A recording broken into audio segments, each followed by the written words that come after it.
The main advantages of this technique are that it utilizes PID, which is a proportional integral derivative system, to apply control force protocols to protein hydrogel samples, and it utilizes small sample volume.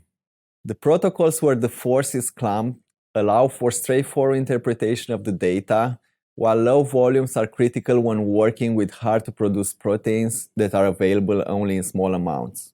The implications of this technique extend toward developing and characterizing new biomimetic materials with tunable elasticity, using the unfolding-refolding transition characteristic for proteins.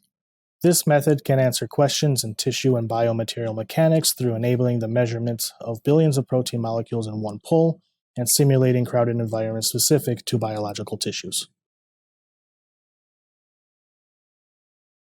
Begin this procedure with reagent solutions preparation as described in the text protocol.